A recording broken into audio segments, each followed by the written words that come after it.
Hello students, तो आज हम शुरू करने वाले हैं पावर डिसिपेटेड इन एलसीआर सर्किट। एलसीआर सर्किट में एवरेज पावर क्या होगा और बात करेंगे पावर फैक्टर के उसके बारे में उसके बाद बात करेंगे हम रेजोनेंस के बारे में। शार्पनेस ऑफ रेजोनेंस पढ़ेंगे, क्वालिटी फैक्टर पढ़ेंगे। ठीक है, तो आज का वीडियो जो है वो पूरा का बहुत मजेदार वीडियो होने वाला है। तो कॉपी और पेन लेके स्टार्ट करते हैं। कॉपी और पेन लेके बैठ जाओ, शुरू कर देते हैं। हेडिंग लगा दो पावर डिसिपेटेड इन एलसीआर सर्किट। ये एक इंपॉर्टेंट टॉपिक है, एग्जाम में पूछा जाता है। ठीक है, पावर डिसिपेटेड इन इंडक्टर, कैपेसिटर और रेजिस्टर भी है। साथ में ये पावर डिसिपेटेड इन एलसीआर सर्किट भी है। तो हम एलसीआर सर्किट की बात करेंगे, तो हेडिंग लगा लो एलसीआर सर्किट। तो एलसीआर सर्किट में पता है ना, एलसीआर सर्किट में क्या होता है? एक एल होता है, एक इंडक्टर होता है, एक कैपेसिटर होता है और एक resistor. All are connected in series to a alternating voltage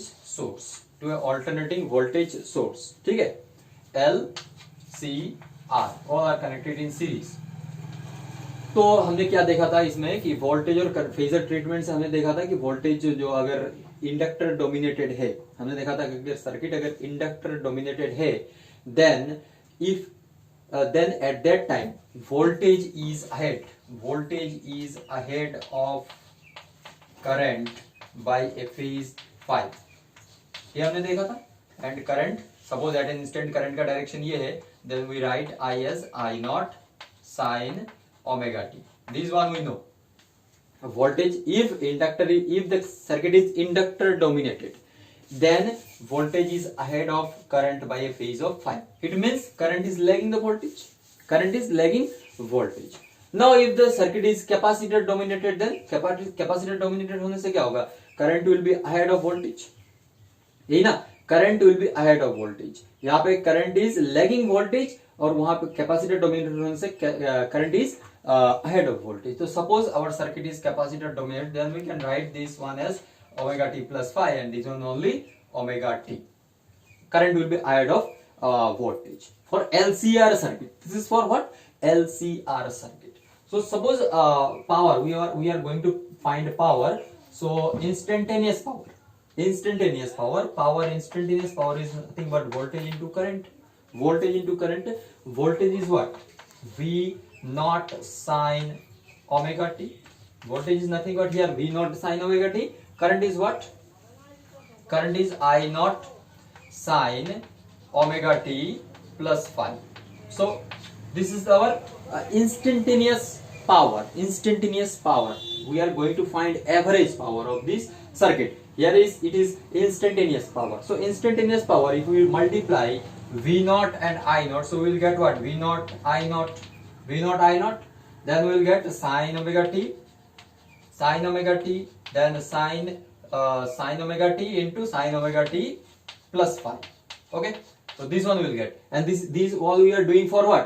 Capacitor dominated LCR circuit. If it is inductor dominated LCR circuit, then it will be sine of omega t and this will be sine of omega t plus 5. Means same thing, na? Minus, it will be sine of omega t minus 5 and this will be sine omega t. That is all. Okay. Now this one, इसको ऐसे करते, देखो V naught I naught, यहाँ पे खेल करेंगे। ठीक है, इसको आसान बनाऊंगा मैं। यहाँ पे तरीका ये है कि इसको साइन a प्लस बी का फॉर्मूला ब्रेक करके फिर मल्टीप्लाई करके सॉल्व करते हैं, लेकिन यहाँ पे इसको आसान बना देंगे। कैसे आसान बना देंगे? देखो एकदम आसान बना दूंगा। ठीक है, आसान बन जाएगा ये। इसको मैं 2 से मल्टीप्लाई कर देता हूँ। ठीक है, 2 से मल्टीप्लाई कर देता हूँ तो मुझे क्या करना पड़ेगा? 2 से डिवाइड भी करना पड़ेगा। सो 2 से मल्टीप्लाई किया, 2 से डिवाइड किया। यहाँ पे क्या लिखा है? जो लिखा वो लिखना है, साइन ओमेगा टी, और यहाँ पे लिखना है साइन ओमेगा टी प्लस 5। ये लिखना है। ठीक है ना, ये लिखना है, दिख रहा है? तो ठीक है, इसको बहुत आसान बना देते हैं। तो 2 से इसको मल्टीप्लाई कर दिया। 2 से मल्टीप्लाई करने से क्या हो गया? 2 साइन ओमेगा टी प्लस 5। तो यहाँ पे ऐसा हो गया कि ये इनटू है। ठीक है, मतलब ऐसा फॉर्मूला हो गया कि 2 sine A sine B. Okay, एक फॉर्मूला हो गया 2 sine A sine B. And this formula we know, for this we write cos a minus b minus cos a plus b. This is the formula and this formula we will use to make it short.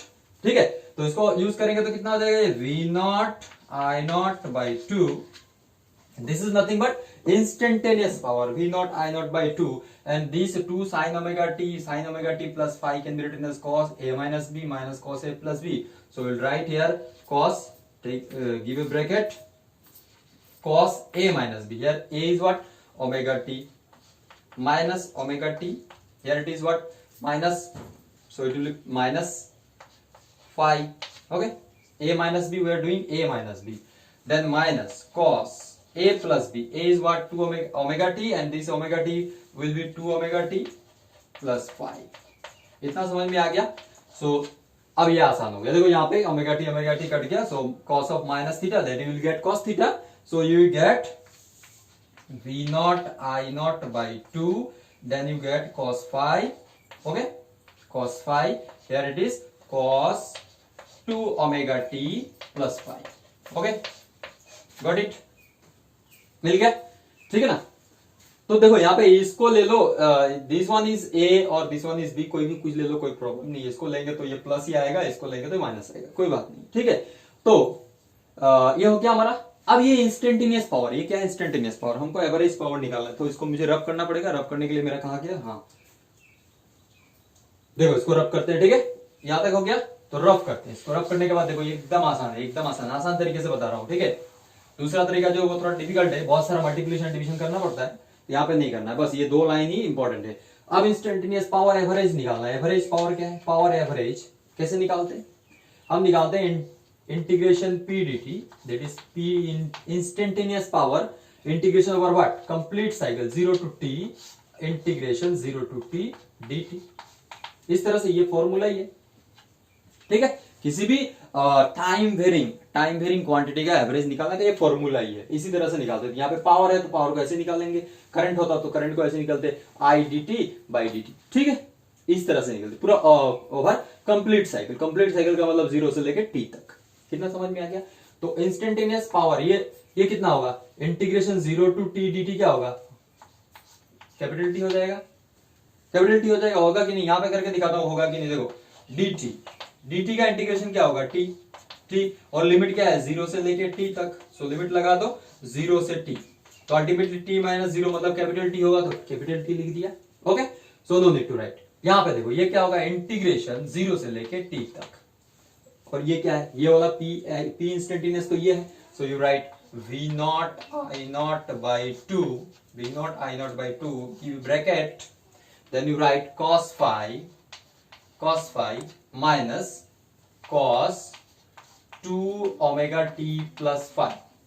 ये एक आसान तरीका है, इससे आसान तरीका और नहीं है सॉल्व करने का इसको. ठीक है, क्योंकि जिसको मैथमेटिक्स नहीं आता है वो तरीका, जो और एक तरीका है ना, वो थोड़ा डिफिकल्ट है.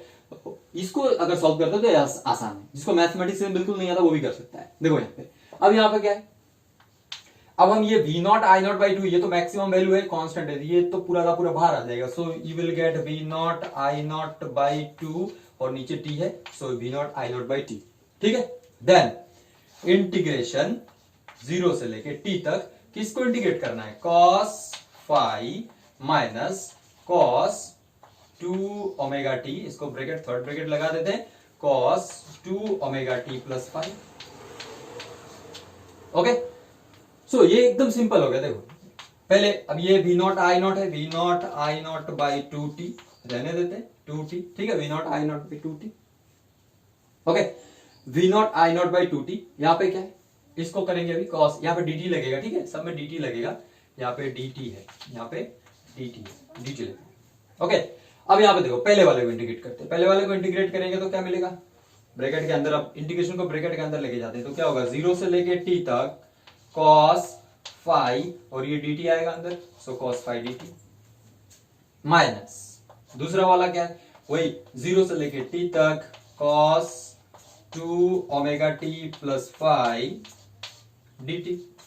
ब्रैकेट क्लोज, यहाँ पे नीचे दिया वहां होगा ब्रैकेट क्लोज. ठीक है, सो आसान हो गया. देखो यहाँ पे v naught I naught by 2t. Okay, 2t. ये cos phi क्या है? इसके साथ a phi के साथ कुछ t भी है क्या? नहीं है. तो ये dt है, तो ये तो ऑब्वियसली कांस्टेंट है, इसको बाहर ले लेंगे. cos phi ये ब्रैकेट के अंदर है. ठीक है, cos phi, और इंटीग्रेशन क्या बचेगा? dt 0 से लेके t तक. इंटीग्रेशन जीरो से लेके टी तक dt का इंटीग्रेशन क्या होता है, t होता है, सो t। और ये cos पाई t नहीं है, ये cos पाई इंटू टी है, cos पाई इंटू टी होगा, ठीक है। cos पाई को हमने बाहर ले लिया, माइनस, अब यहां पे देखो एक चीज, यहां पे ये cos 2 omega T plus five D T zero to T over complete cycle जो होता है ना, ये पूरा का पूरा जीरो होता है, सो जीरो होगा।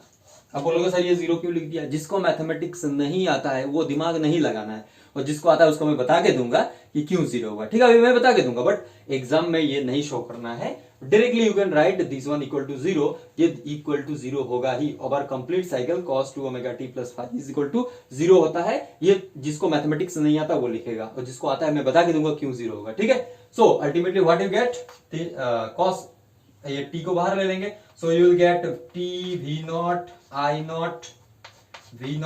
नॉट बाई टू टी, ठीक है, और ये बचा cos फाइव, और ये क्या है, ये तो जीरो है, इससे कोई मतलब ही नहीं है। So t gets cancel, so what you gate,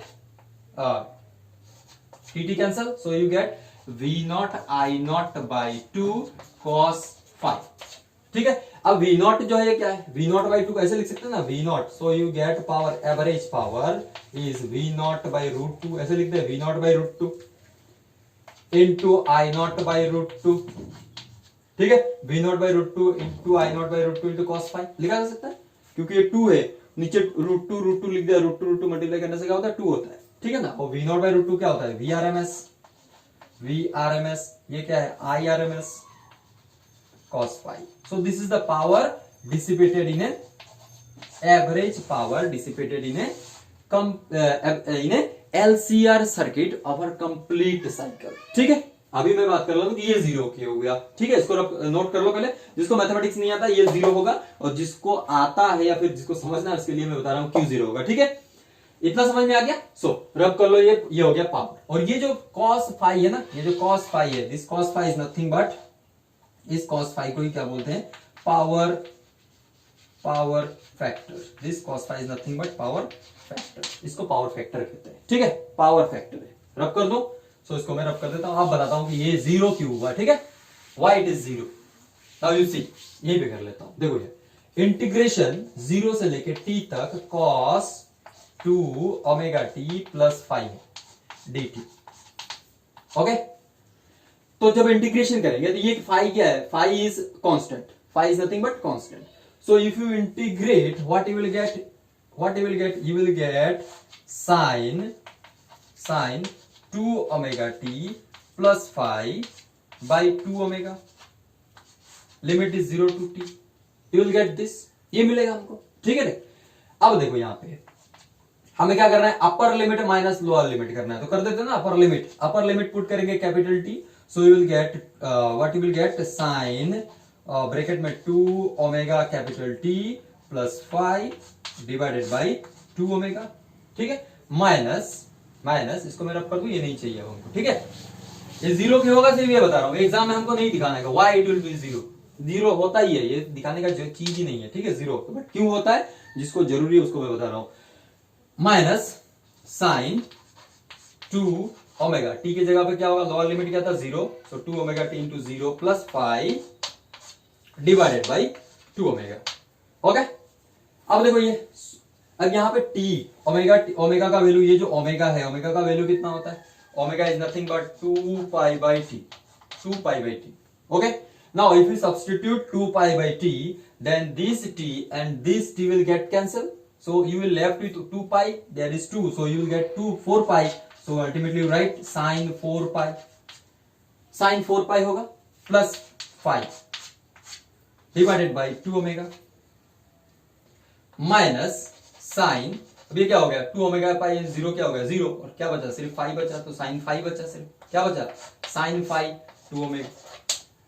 अब ये 4 पाई जो है ना, अब ये साइन 4 पाई प्लस 5, ये साइन ऐसा हो गया, sine 4 pi plus theta, sine 4 pi plus theta is nothing but sine theta, so you can write this one is also as sine 5 by 2 omega minus sin 5 by 2 omega, so ultimately what you get, nothing but 0। तो इतना करने का जरूरत ही नहीं, हमको directly बोलना है कि over complete cycle cos 2 omega T plus five is nothing but 0, और हमें क्या मिल जाएगा, पावर मिल जाएगा, average power dissipated in the LCR circuit. ठीक है, नोट कर लिया, कोई दिक्कत नहीं, ठीक है, दिख रहा है ना। तो देखो अभी अब बात करेंगे, ये हो गया power dissipated in the circuit, power factor किसको कहते हैं, ये हो गया cos फाइव को हम पावर फैक्टर कहते हैं। ठीक है, अब बात करेंगे रेजोनेंस की, सबसे इंपॉर्टेंट चीज अभी पढ़ेंगे resonance in LCR circuit, series LCR circuit. ये जो LCR सर्किट कैसा है, सीरीज LCR सर्किट की बात करें, इन्हें ऐसे लिख देता हूं, फिर इन्हें series LCR circuit, series LCR circuit में हम रेजोनेंस क्या होता है ये बात करेंगे। तो रेजोनेंस एक्चुअली में क्या है, प्रैक्टिकली रेजोनेंस क्या है, रेजोनेंस हमने पढ़ा है क्लास 11 में, रेजोनेंस पढ़ा। रेजोनेंस क्या है कि जैसे कोई एक पेंडुलम है, ठीक है, सिंपल पेंडुलम हमने ले लिया, पेंडुलम है, suppose this pendulum is swinging, इस तरह से स्विंग कर रहा है, swinging to and fro, this pendulum is swinging to and fro, और इसको किसी ने ऐसे करके पकड़ के छोड़ दिया, स्विंग कर रहा है, अपने नेचुरल फ्रीक्वेंसी से स्विंग कर रहा है। अब मुझे कोई बंदा यहाँ पे है, एक आदमी यहाँ पे है, और इसको क्या कर रहा है, बार बार पुश कर रहा है, इसे आ रहा है, जैसे पेंडुलम आ रहा है उसको पुश कर दिया, फिर गया, फिर आया, फिर पुश किया। तो इस पेंडुलम का जो नेचुरल फ्रीक्वेंसी है, ऑसिलेशन का नेचुरल फ्रीक्वेंसी, और आदमी के पुश करने का जो फ्रीक्वेंसी है, पेंडुलम को पुश करने का जो फ्रीक्वेंसी है, जैसे ही मैच कर लेगा, तो इसका जो ये एम्पलीट्यूड है, ये जो एम्पलीट्यूड होगा ना, ये एम्पलीट्यूड मैक्सिमम हो जाएगा, एम्पलीट्यूड क्या हो जाएगा, मैक्सिमम हो जाएगा। उसी कंडीशन को हम क्या कहते हैं, रेजोनेंस कहते हैं, ये क्लास 11 में पढ़ा था। तो इसी कंसेप्ट को यहां पे बात करेंगे कि LCR सर्किट में रेजोनेंस से क्या होता है। तो रेजोनेंस का मतलब क्या है, मैक्सिमम एम्पलीट्यूड। रेजोनेंस में क्या होता है कि मैक्सिमम एम्पलीट्यूड गेन कर लेगा, जो बॉडी ऑसिलेट कर रहा है वो क्या हो जाएगा कि मैक्सिमम एम्पलीट्यूड गेन कर लेगा, ठीक है ना, रेजोनेंस कंडीशन में। तो सीरीज LCR सर्किट में कौन झूल रहा है, यहाँ पे तो पेंडुलम नहीं है, यहाँ पे तो स्विंग नहीं है, यहाँ पे कौन झूल रहा है, करंट झूल रहा है। ध्यान से देखो तो करंट झूल रहा है। करंट कैसे झूल रहा है, करंट ऐसे झूल रहा है ना, करंट ऐसे झूल रहा है, उसका वैल्यू क्या हो रहा है, मैक्सिमम हो रहा है, कम हो रहा है, मैक्सिमम हो रहा है, कम हो रहा है, तो क्या हो रहा है, ऑसिलेट ही हो रहा है ना। झूलने का मतलब कि स्टैंडर्ड लैंग्वेज में क्या बोलेंगे, ऑसिलेट हो रहा है। तो current is oscillating. Now series LCR circuit में रेजोनेंस कब होगा, जब वैल्यू क्या, रेजोनेंस जो है होगा, तब करंट का वैल्यू मैक्सिमम हो जाएगा। तो रेजोनेंस कब होगा ये हमें देखना है। तो सीरीज LCR सर्किट में ध्यान से देखो, तो सीरीज LCR सर्किट में हमने Z जो इंपीडेंस है, Z इक्वल टू हमने क्या लिखा था, R square plus XL minus XC whole square, या XC minus XL whole square लिखा जा सकता है। This is XL, this is XL, this is XC, XL minus XC whole square और XC minus XL whole square. Okay, now अब ये Z का value जो है वो मिनिमम कब होगा, Z का वैल्यू मिनिमम कब होगा, ध्यान से देखो। तो अगर ये 0 हो जाता है, अगर ये टर्म 0 हो जाता है, ठीक है, देखो अगर ये टर्म 0 हो गया तो बचेगा क्या, सिर्फ R स्क्वायर बचेगा, और रूट के अंदर R स्क्वायर का मतलब है R। तो Z क्या हो जाएगा, मिनिमम हो जाएगा। इससे कम हो सकता है क्या, Z का, XL का कोई भी वैल्यू रखो, XL का कोई भी वैल्यू रखो, XC का कोई भी वैल्यू रखो, ऑब्वियसली R से कम तो नहीं हो सकता। टोटल जो है, सम जो है वो Z जो है R से तो कम नहीं हो सकता, ठीक है ना, बढ़ सकता है, क्योंकि यहां पे क्या है, प्लस लिखा हुआ है। तो XL माइनस XC अगर हम कोई भी वैल्यू पुट करेंगे तो ये इसके साथ प्लस ही हो जाएगा, ठीक है। तो हम अगर इसको 0 कर दें तो ये मिनिमम हो सकता है, ये कंडीशन मिनिमम हो सकता है। मतलब इफ, देखो यहाँ पे इफ, चौक बदलना पड़ेगा, देखो यहाँ पे चौक बदल देते हैं, देखो यहाँ, if XC is equal to XL, ध्यान से देखो, XC is equal to XL और XL is equal to XC लिख देता हूं, अच्छा रहेगा, ठीक है। XL is equal to XC, XL is equal to XC का मतलब क्या है, 0, मतलब सेल्फ इंडक्टेंस का जो ऑपोजिशन है, that is resistance of the inductance, और इंडक्टिव रिएक्टेंस कहते हैं, और इंडक्टिव कैपेसिटेंस अगर सेम हो जाता है, मतलब उन दोनों का इफेक्ट कैंसिल आउट हो जाता है, then Z will be what, Z will be is equal to R। तो Z equal to R means what, it is the minimum value, it is the minimum value, Z is the minimum value. अब Z minimum होने का मतलब क्या, हमें पढ़ा था ना I इज इक्वल टू, जब हमने फेजर ट्रीटमेंट किया था, we have done this, I is equal to V by Z, I is equal to V by Z, and here Z is equal to R means minimum value, Z का value minimum है। जब Z का value minimum होगा तो I का value क्या होगा, I का वैल्यू होगा मैक्सिमम, मैक्सिमम। तो हमने क्या देखा कि जब XL is equal to XC होता है तो सर्किट में करंट का वैल्यू मैक्सिमम हो जाता है। तो यही तो है रेजोनेंस का कंडीशन। कौन यहाँ पे ऑसिलेट कर रहा है, करंट ऑसिलेट कर रहा है, और करंट का वैल्यू मैक्सिमम कब अटेन करता है, जब XL is equal to XC होता है in an series LCR circuit. So this XL is equal to XC gives maximum current and this condition is nothing but resonance। तब हम कहते हैं कि सर्किट में क्या हो गया, सीरीज सर्किट में क्या हो गया, सीरीज LCR सर्किट में क्या हो गया कि रेजोनेंस हो गया। तो रेजोनेंस होने का मतलब है कि XL is equal to XC होगा, और XL is equal to XC होगा तो सर्किट में क्या हो जाएगा, रेजोनेंस होगा। और रेजोनेंस होने से क्या होगा कि इंपेडेंस जो है वो मिनिमम हो जाएगा और करंट जो है वो क्या हो जाएगा, मैक्सिमम हो जाएगा। So if XL is equal to XC है, so we can find the resonant frequency, निकाल सकते हैं। What will be the resonant frequency? So omega L, this XL can be written as what? Omega L, and this one is written as C omega. Correct? So if we cross multiply, then omega take it this side, so omega square, तो यहाँ पे हो जाएगा 1 by LC, ठीक है। So omega is equal to what? Omega is equal to root over 1 by root over LC, 1 by root over LC. This is the resonant angular frequency. This is the resonant angular frequency of the LCR circuit. मतलब इस frequency पे current oscillate करेगा, then this is the मतलब उसका frequency होगा उस time resonance condition में। This is the frequency, frequency इसको हम लिखते हैं ओमेगा नॉट से रिप्रेजेंट किया जाता है, कभी कभी ओमेगा नॉट से रिप्रेजेंट किया जाता है या ओमेगा आर से रिप्रेजेंट कर सकते हैं। So I am representing here is as omega naught. This is the angular frequency. तो frequency क्या होगा? If this is the angular frequency, तो frequency क्या होगा? Angular frequency frequency का relation क्या है? 2 pi f naught. 2 pi f naught होता है। 2 pi f naught is equal to what? 1 by root over LC. Here omega naught is equal to 1 by root LC. तो ये हो गया क्या? 2 pi f naught. So f naught is what? F naught is 1 by 2 pi root over LC. So this is the frequency of resonant frequency. This is what? Resonant frequency.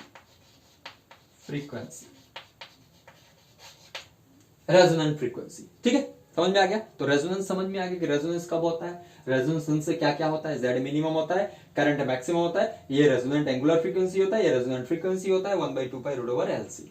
ठीक है, अब कुछ बात करेंगे कि इसमें कुछ एग्जाम में जो पूछा जाता है, ग्राफ पूछा जाता है। ठीक है, ग्राफ्स पूछे जाते हैं। देखो, तो इसको मैं रब कर देता हूं, नोट कर लो, पोज करके इसको नोट कर लो। ठीक है, देखो कुछ ग्राफ्स की बात करते हैं। तो पहले बात करेंगे फॉर्मूलास की। पहले एक्सएल क्या है, ओमेगा एल। ठीक है, एक्स क्या है, 1 by c ओमेगा। ठीक है, ये जेड क्या है, root over R square plus XL minus XC whole square, ये फॉर्मूला है। तो हम इनका क्या करेंगे, फ्रीक्वेंसी के साथ इनका हम जो है ग्राफ ड्रॉ करेंगे। ठीक है, ग्राफ ड्रॉ करेंगे तो क्या होगा, देखो यहाँ पे पहले हम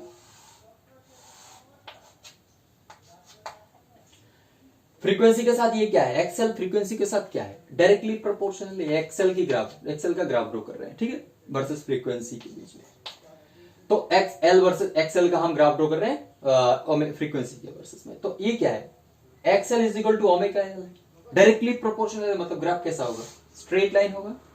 ग्राफ क्या होगा, स्ट्रेट लाइन, डायरेक्टली प्रोपोर्शनल। जैसे जैसे ओमेगा बढ़ेगा वैसे वैसे क्या होगा, जैसे जैसे फ्रीक्वेंसी बढ़ेगा वैसे वैसे क्या होगा, एक्सएल जो है वो बढ़ेगा। ठीक है, तो दिस इज डायरेक्टली प्रोपोर्शनल। इसके लिए क्या है, एक्ससी और ओमेगा के बीच में क्या रिलेशन, या एफ के बीच में क्या रिलेशन है, ध्यान से देखो। ओमेगा या एफ भी लिख सकते हैं, ओमेगा या एफ भी लिखा जा सकता है। तो क्या इनवर्सली प्रोपोर्शनल, इनवर्सली प्रोपोर्शनल मतलब क्या होगा, जैसे जैसे ये होगा वैसे वैसे कम होगा, तो ग्राफ ऐसा होगा। ठीक है, ऐसा ग्राफ होगा, XC versus omega. That is inductive capacitive reactance versus frequency का ग्राफ ऐसा होगा, इस तरह से कम होगा। अब z का वैल्यू क्या होगा, z का जो है, z का ओमेगा के साथ क्या रिलेशन है, देखो यहाँ पे z का ओमेगा के साथ क्या रिलेशन, z का ओमेगा के साथ क्या रिलेशन है, तो ओमेगा क्या फ्रीक्वेंसी के साथ क्या रिलेशन, तो पहले इसके फ्रीक्वेंसी के रिलेशन लिख देते हैं। फ्रीक्वेंसी के साथ रिलेशन क्या है, z इक्वल टू, देखो z equal to R square plus ये रब कर दो, ये नहीं चाहिए अब, ये तो हो गया, समझ में आ गया। ये दोनों, ये इंपॉर्टेंट है, ये दोनों जो है इंपॉर्टेंट, एग्जाम में पूछा जाता है, इसको भी पूछ सकता है कभी, इसको भी पूछ लेता है कभी कभी, ठीक है। तो इसको क्या होगा, इसको भी हम लिख लेते हैं, इसका ओमेगा एल लिख देते हैं, ओमेगा एल का मतलब है 2 पाई ओमेगा एल ही लिख देते हैं, ओमेगा एल लिख देते हैं, इसको लिखते हैं 1 बाई सी ओमेगा लिखते हैं, ठीक है, इसका स्क्वायर। तो देखो यहाँ पे अगर फ्रीक्वेंसी बढ़ता है तो ये बढ़ेगा, ठीक है, फ्रीक्वेंसी अगर बढ़ता है तो ये पूरा का पूरा टर्म क्या होगा, बढ़ेगा, ठीक है। लेकिन अगर फ्रीक्वेंसी बढ़ता तो ये टर्म क्या होगा, कम होगा। लेकिन मतलब क्या है कि ये ओवरऑल टर्म क्या होगा, ज्यादा ही होगा ना, क्योंकि ये बहुत बड़ा हो जाएगा और ये बहुत छोटा हो जाएगा। फ्रीक्वेंसी बढ़ने से ये बहुत बड़ा, जितना फ्रीक्वेंसी बढ़ेगा उतना बढ़ेगा, और जितना फ्रीक्वेंसी कम करेगा उतना ही फ्रीक्वेंसी ये वाला कम होगा, वैल्यू कम होगा। तो अल्टीमेटली जो सब्ट्रैक्शन है वो क्या होगा, ज्यादा ही होगा, क्योंकि बड़े वैल्यू से छोटा वैल्यू माइनस करना पड़ेगा। जितना बढ़ाएंगे तो ये वाला वैल्यू उतना बड़ा होता जाएगा और वो वाला वैल्यू छोटा होता जाएगा, तो माइनस करेंगे तो ऑब्वियसली बड़ा ही वैल्यू आएगा। सो जेड का वैल्यू क्या होगा, मैक्सिमम होगा, तब भी जेड का वैल्यू मैक्सिमम होगा, ज्यादा होगा, जेड का वैल्यू क्या होगा, ज्यादा होगा। अब अगर इसमें से इसका फ्रीक्वेंसी अगर हम कम करते हैं, मान लो कम करते हैं, इसको कम करेंगे तो ये वैल्यू कम होगा, ये वैल्यू कम होगा। लेकिन ये वाला वैल्यू क्या हो जाएगा, बढ़ जाएगा, ये वाला वैल्यू बढ़ जाएगा। लेकिन माइनस है, कोई बात नहीं, लेकिन स्क्वायर भी तो है, तो वैल्यू जो होगा वो क्या हो जाएगा, अल्टीमेटली बढ़ ही जाएगा ना, बढ़ेगा कि नहीं। ये वाला वैल्यू अगर हमने ओमेगा का वैल्यू कम किया तो ये कम होगा, इसका ओमेगा का वैल्यू कम करने से ये वाला वैल्यू कम होगा, बट ये वाला वैल्यू क्या होगा, बड़ा होगा। तो छोटे वैल्यू से बड़े वैल्यू को माइनस करेंगे तो ऑब्वियसली क्या आएगा, बड़ा ही वैल्यू आएगा। स्क्वायर भी लगा हुआ तो माइनस का कोई मतलब ही नहीं है। सो एक बड़ा वैल्यू होगा, मतलब जेड का वैल्यू क्या होगा, ज्यादा होगा। मतलब जब फ्रीक्वेंसी ज्यादा रहेगा, जब ओमेगा ज्यादा रहेगा तो भी वैल्यू का ज्यादा होगा जेड का, ओमेगा का वैल्यू कम होगा तब भी वैल्यू जेड का इंपिडेंस जो है ज्यादा होगा। लेकिन सबसे कम कब होगा, जब X is equal to XL होगा, X is equal to XL होगा, उस टाइम इसका वैल्यू जो है वो मिनिमम हो जाता है, जेड का वैल्यू क्या हो जाता है, मिनिमम होता है। तो ग्राफ कैसे ड्रॉ करेंगे, ये हमारा जेड है, ये हमारा ओमेगा है, तो हम कैसे ग्राफ ड्रॉ करेंगे, देखो जब ये मैक्सिमम ओमेगा का वैल्यू जो मिनिमम है, ओमेगा का वैल्यू एकदम कम लिया हमने तो उसका वैल्यू मैक्सिमम होगा, ओमेगा का वैल्यू एकदम मैक्सिमम ले लिया तब भी मैक्सिमम होगा, और ओमेगा का एक वैल्यू बीच में एक वैल्यू आएगा जिस वैल्यू पे हमें क्या मिलेगा, मिनिमम मिलेगा, उसका नाम होगा x is equal to XL. उस कंडीशन को हम रेजोनेंस कहेंगे। तो ग्राफ कैसा होगा, इस तरह का ग्राफ होगा, ठीक है, तो इस तरह का ग्राफ होगा। यहाँ पे मैक्सिमम होगा, यहाँ पे मैक्सिमम, इस वैल्यू पे मैक्सिमम, इस वैल्यू पे मैक्सिमम, इस फ्रीक्वेंसी पे मिनिमम होगा, ठीक है। तो इसको मैं ओमेगा को 2 पाई न्यूट एफ लिख देता हूँ, ठीक है, ये फ्रीक्वेंसी है, ये जेड है। तो हमें जहां पे मिलेगा, जिस जगह पे मिलेगा उसको हम क्या बोलेंगे, एफ नॉट बोलेंगे, एफ नॉट फ्रीक्वेंसी हमको मिलेगा। और इस फ्रीक्वेंसी पे क्या है, ये मैक्सिमम एक ज्यादा फ्रीक्वेंसी है, ये कम फ्रीक्वेंसी पे। अभी हमने ये देखा कि फ्रीक्वेंसी कम होने से भी ये जो जेड है वो ज्यादा हो जाता है, और फ्रीक्वेंसी ज्यादा होने से भी ये ज्यादा ही रहता है। सिर्फ एक पर्टिकुलर फ्रीक्वेंसी एफ नॉट पे इसका वैल्यू मिनिमम होता है, वो होता है रेजोनेंस कंडीशन। सो ये ग्राफ जो है एग्जाम में पूछे जाते हैं, ठीक है। अब बात करेंगे इसके करंट के साथ इसका क्या रिलेशन होगा, रेजोनेंस में करंट का रिलेशन क्या होगा। तो करंट के बारे में देख लेते हैं। देखो यहाँ पे करंट के साथ क्या होगा, करंट के साथ फ्रीक्वेंसी के साथ करंट की बात कर लेते हैं। इसको ओमेगा ही लेता हूं, ठीक है, ओमेगा ही लेता हूं, कोई बात नहीं, एफ भी ले सकते हैं वर्सेस करंट। तो देखो यहाँ पे, तो जब करंट का फॉर्मूला क्या है, I is equal to V by Z, ठीक है। तो हमने क्या देखा कि ओमेगा का वैल्यू जब मिनिमम होता है तो जेड क्या होता है, मैक्सिमम होता है। जेड मैक्सिमम होने का मतलब क्या, आई क्या होगा, मिनिमम हो जाएगा। मतलब ओमेगा का वैल्यू मिनिमम है तो करंट भी मिनिमम रहेगा, ठीक है, करंट भी मिनिमम होगा। और जब जेड का वैल्यू मैक्सिमम होता है, ओमेगा का वैल्यू जब मैक्सिमम लेते हैं, ओमेगा का वैल्यू मैक्सिमम लेते हैं तब भी जेड मैक्सिमम ही रहता है, ठीक है।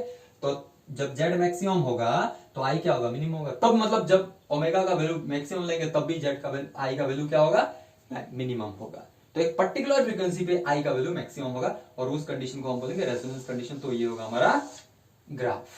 सो this is the value of frequency omega naught, and this is nothing but omega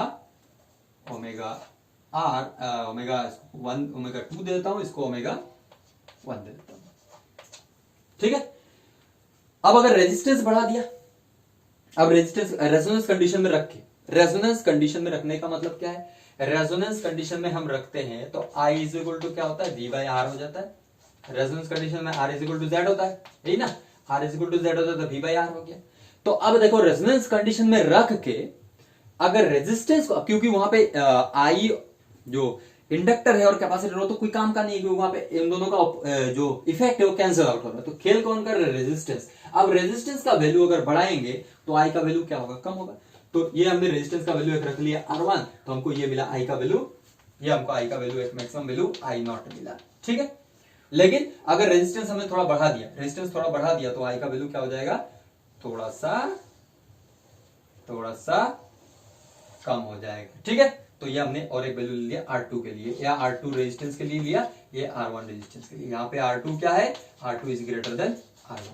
मतलब जब रेजिस्टेंस को बढ़ा देते हैं तो फ्रीक्वेंसी वही रखते हैं, फ्रीक्वेंसी हमने क्या रखा, वही रखा है, उसी फ्रीक्वेंसी पे हमको मैक्सिमम वैल्यू मिलेगा, उसी फ्रीक्वेंसी पे हमको करंट का मैक्सिमम वैल्यू मिलेगा। लेकिन अभी जो मैक्सिमम वैल्यू मिलेगा पिछले वाले जो मैक्सिमम वैल्यू से कम मिलेगा। ठीक है, रेजोनेंस होकर करेगा, लेकिन क्या खेल करेगा, रेजिस्टेंस अपना खेल करेगा, और हमारा जो पीक वैल्यू है, करंट का पीक वैल्यू, वो थोड़ा क्या हो जाएगा, कम हो जाएगा। अब मैक्सिमम वैल्यू ये हो जाएगा। ठीक है, तो ये ग्राफ वो पीछे के ग्राफ, ये ग्राफ जो एग्जाम में बहुत पूछे जाते हैं। ठीक है, तो एक बार इसको कम से कम 2-3 बार इसको इस चीज को 2-3 बार देखना है, बुक्स लेना है, एक बार पढ़ना है, बुक से पढ़ना है, फिर इसको देखना है। तो एक बार क्लियर हो गया, then you can solve it easily. यहां से क्वेश्चंस एग्जाम में आते हैं। तो ये ग्राफ शायद अभी थोड़ा सा इसको सीधा कर देते हैं, अच्छे से बना देते हैं, ये ऐसा ग्राफ होगा। ठीक है ना, ऐसा, अरे ये हाँ, ये रहा ग्राफ। ठीक है, ऐसा ग्राफ होगा, एकदम ऐसा ग्राफ होगा, इस जगह पे ये एंगुलर फ्रीक्वेंसी या इस तरह का। ठीक है, हो गया। सो ये हो गया, नोट कर लो इसको, दिख रहा है ना। अब बात करेंगे sharpness of resonance, sharpness of resonance की बात करेंगे। तो ये ग्राफ से शुरू होगा, ये खेल जो है ग्राफ से शुरू करेंगे। तो ग्राफ से पहले हम इसका डेफिनेशन लिख लेंगे। Sharpness of resonance, sharpness of resonance, sharpness of resonance, और इसको बोलते हैं क्वालिटी फैक्टर। क्या बोलते हैं इसको, क्वालिटी फैक्टर और क्यू फैक्टर, इसको बोलते हैं, और क्यू फैक्टर। तो एग्जाम में पूछा जाता है what is Q factor, Q factor क्या है, क्वालिटी फैक्टर क्या है, या शार्पनेस ऑफ रेजोनेंस क्या है, तो लिखना है। क्या है ये रेशियो है, किसका रेशियो है, quality factor Q is nothing but the ratio of voltage drop across inductor to the voltage applied voltage applied नहीं, यहाँ पे ये voltage applied नहीं है, मतलब रेजोनेंस कंडीशन में जो वोल्टेज आएगा, जो रेजोनेंस कंडीशन में जो वोल्टेज होगा, और जो इंडक्टर में जो पोटेंशियल ड्रॉप होगा, उन दोनों का रेशियो है। ठीक है, या और potential drop across capacitor to the voltage when the resonance occurs। ठीक है, तो ऐसे लिख सकते हैं, V को हम क्या, VL को क्या लिख सकते हैं, XL लिखा जा सकता है, और V को क्या लिखा जा सकता है, IR लिख सकते हैं। ठीक है ना, लिखा जा सकता है। और यहां पे लिख सकते हैं VC को क्या लिख सकते हैं, VC को 1/C ओमेगा, और इसको क्या लिख सकते हैं, हाँ ये C ओमेगा, ये ओमेगा L हो जाएगा ना।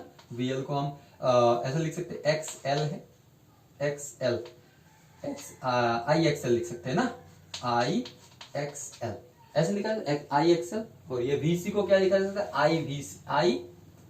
IXC, क्योंकि V इक्वल टू IR होता है ना, तो यहाँ पे क्या IXC होगा, यहाँ पे V इक्वल टू I, ये इसको काट दो, इसको काट दो, तो ये क्या हो गया, XL/R हो गया। ठीक है, और ये भी क्या हो गया, XC/R हो गया। ठीक है, ये दोनों कोई भी एक लिख सकते हैं, मैं दोनों लिख रहा हूं, और कोई भी एक लिख सकते हैं। तो XL को क्या लिख सकते हैं हम, omega L divided by R, omega L divided by R। और ये क्या है, रेजोनेंस कंडीशन का वोल्टेज, रेजोनेंस कंडीशन होगा, रेजोनेंस कंडीशन होने से क्या लिख सकते हैं, इसको क्या लिख सकते हैं, 1/C ओमेगा इनटू R। क्योंकि ये x is equal to 1 c omega, तो नीचे ही आएगा 1 c ओमेगा इनटू r।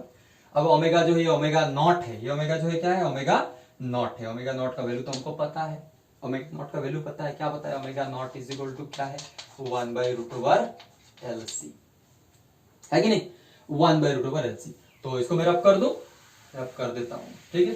तो यहाँ पे देखो Q इज इक्वल टू, चौक चलता नहीं है, Q is equal to omega naught को क्या लिख सकते हैं, 1/√LC लिख दिया। और ये L ऊपर है, L रहेगा, नीचे R है, रहने दो, ठीक है।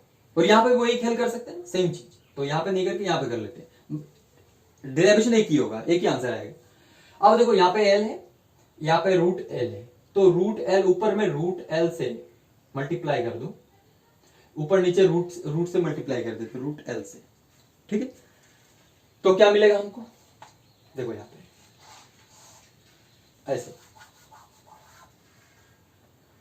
√L, ऐसे लिख देता हूं, इसको ऐसे लिखता हूं तो आसान समझ में आ जाएगा, 1/√L लिख देता हूं, ठीक है। L/√L लिख दिया, कोई बात नहीं, L/√L, और यहाँ पे 1/√C इंटू 1/R लिख दिया, कोई दिक्कत, ऐसा भी लिखा जा सकता है ना। तो मुझे इस नीचे का रूट जो उसको हटाना है, तो क्या करेंगे हम, ऊपर नीचे रूट से मल्टीप्लाई कर देंगे, √L से मल्टीप्लाई कर देंगे, ऊपर नीचे √L से मल्टीप्लाई करेंगे, तो नीचे क्या बचेगा, उसको मैं रब कर दूं, आसान बना रहा हूं, आसान तरीके से समझा रहा हूं, ठीक है, एकदम आसान तरीके से। ऊपर नीचे √L से मल्टीप्लाई कर दो भाई, तो क्या हो जाएगा, Q इज इक्वल टू, ऊपर हो जाएगा L√L और नीचे हो जाएगा L, क्योंकि √L और √L मिलकर क्या हो जाता है, L हो जाता है। और यहाँ पे क्या रहेगा, 1/√C और ये रहेगा 1/R, ठीक है। ये L कट गया, तो अल्टीमेटली क्या बचा, √L/√C, तो अल्टीमेटली ये 1/R को पहले लिख दो और ब्रैकेट में रूट के अंदर लिख दो L/C। So this is the quality factor. ये फॉर्मूला जो है वो मेन फॉर्मूला है, ये फॉर्मूला हमारा क्वालिटी फैक्टर का फॉर्मूला है, Q इज इक्वल टू, ठीक है। शार्पनेस ऑफ रेजोनेंस, अभी क्वालिटी फैक्टर पढ़ के क्या होगा, इसका सिग्निफिकेंस क्या है, तो क्वालिटी फैक्टर का पढ़ने से फायदा ये है कि अगर इसका वैल्यू हाई है, if it's value is high, ठीक है। तो ये जो फ्रीक्वेंसी रेंज देख रहे हो ना, ये इसको कहते हैं फ्रीक्वेंसी रेंज, ओमेगा टी, ये जो यहां से लेके यहां तक ये फ्रीक्वेंसी रेंज, इसी फ्रीक्वेंसी रेंज में ये क्या हो रहा है, शार्प हो रहा है, ठीक है ना। तो ये ग्राफ जो है, ये ग्राफ क्या है, ये रेंज है, ये फ्रीक्वेंसी रेंज कहते हैं जिसे, यहां से लेके यहां तक, omega T minus omega naught, omega 1 minus omega naught, ये एक फ्रीक्वेंसी रेंज है, ये एक फ्रीक्वेंसी रेंज है। इस फ्रीक्वेंसी रेंज में ग्राफ के साथ ऐसा होता है, इस फ्रीक्वेंसी रेंज में ग्राफ के साथ ऐसा होता है। तो ये जो फ्रीक्वेंसी रेंज हमको दिख रहा है ना, क्वालिटी फैक्टर का वैल्यू हाई होने से ये जो फ्रीक्वेंसी रेंज होता है कम होता है। फ्रीक्वेंसी रेंज क्या होता है, कम होता है। तो याद रखना, if it's value is high, मतलब इसका हाई वैल्यू ऑफ, ऐसे लिख सकते हैं, high value of, high value of Q shows narrow frequency range, ये फ्रीक्वेंसी रेंज है ना, नैरो हो जाएगा, छोटा हो जाएगा। आप देखो नैरो होने का मतलब क्या है, ग्राफ कैसा होगा, छोटा, ये फ्रीक्वेंसी रेंज जितना छोटा होगा, ग्राफ कैसा होगा, शार्प होगा ना, ग्राफ कैसा होगा, शार्प ग्राफ होगा, मतलब ये एकदम धड़ाक से ऊपर जाएगा, एकदम ऐसे उतरे नीचे की तरफ आएगा, मतलब जितना कम होगा तो ग्राफ ऐसा दिखेगा ना, ऐसा, तो ये शार्प हो रहा है कि नहीं, तो शार्प, इसीलिए इसको बोलते हैं शार्पनेस ऑफ रेजोनेंस भी कहा जाता है, इसलिए इसको शार्पनेस ऑफ रेजोनेंस भी कहा जाता है, ठीक है ना। तो शार्पनेस ऑफ रेजोनेंस क्यों कहा जाता है, तो high value of Q shows narrow frequency range, ठीक है। जितना इसका वैल्यू हाई होगा उतना ही बताएगा कि इसका फ्रीक्वेंसी रेंज जो है वो नैरो है, मतलब जो ग्राफ होगा वो क्या होगा, बहुत ही शार्प होगा, ठीक है। इसलिए इसको शार्पनेस ऑफ रेजोनेंस भी कहा जाता है। So I think you have understood this quality factor. Quality factor is very important. These graphs are very important. Power factor is important. Power, average power dissipated in LCR circuit is important. It means in this video every topic is important for exam purpose. Till now I have discussed only for board purpose. ठीक है, अभी तक हमने सिर्फ board में क्या क्या पूछा जाता है उसके बारे में डिस्कस किया है। तो आगे हम बात करेंगे नेट जेईई की बात करेंगे बाद में। तो अभी के लिए इतना ही। Thank you.